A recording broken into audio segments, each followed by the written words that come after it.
স্বাগত সবাইকে UA news 24 চ্যানেলে। আজকের বিশেষ খবর হলো স্ত্রীর চরিত্র নিয়ে সন্দেহ, প্রকাশ্য দিবালোকে পরপর ছুরির কোপ স্বামীর, বেঙ্গালুরুতে হুলস্থুল।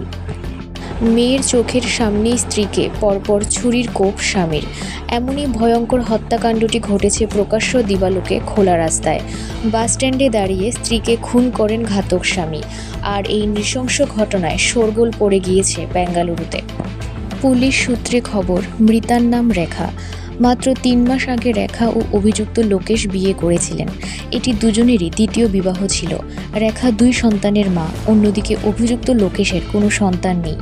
বিয়ের পরে বেঙ্গালুরুতে এসে রেখার সাহায্যে লোকেশ একটি কল সেন্টারে ড্রাইভারের কাজ পায়। তরুণী সেই কল সেন্টারে কাজ করেন, কিন্তু কাজে যোগ দেওয়ার কিছুদিন পরই রেখার চরিত্র নিয়ে সন্দেহ ঘনায় লোকেশের। তার সন্দেহ ছিল রেখা অন্য কোনো পুরুষের প্রতি আসক্ত। পুলিশ জানিয়েছে, সোমবার সকালে মেয়েকে নিয়ে বাস স্ট্যান্ডে দাঁড়িয়েছিলেন রেখা। বাসের জন্য অপেক্ষা করছিলেন, সেই সময় ধারালো ছুরি দিয়ে হামলা চালান লোকেশ। রেখাকে পরপর ছুরির কোপ মারেন। রেখার মৃত্যু নিশ্চিত হতেই ঘটনাস্থল ছেড়ে পালিয়ে যান অভিযুক্ত যুবক। এরপরই স্থানীয়রা তড়িঘড়ি করে রেখাকে উদ্ধার করে হাসপাতালে নিয়ে যান, কিন্তু সেখানে চিকিৎসকরা তাকে মৃত বলে ঘোষণা করেন। এই ঘটনার পর অভিযুক্ত লোকেশের বিরুদ্ধে কামাক্ষীপাল্লা থানায় খুনের মামলা দায়ের করেছে।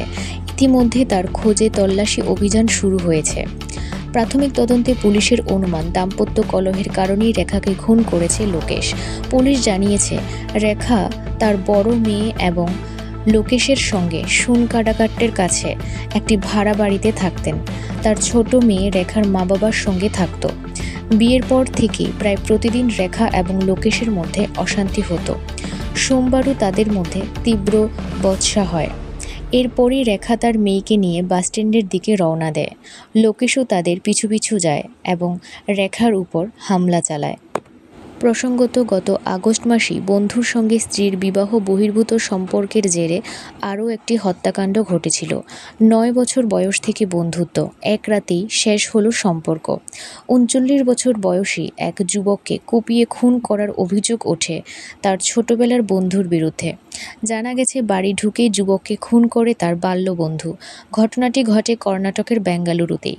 তদন্তে নেমে পুলিশ জানতে পারে, মৃত যুবকের নাম বিজয় কুমার। অভিযুক্ত যুবকের নাম ধনঞ্জয় উর্ফে জয়। গত 3 দশক ধরে তারা একে অপরের ঘনিষ্ঠ বন্ধু ছিলেন।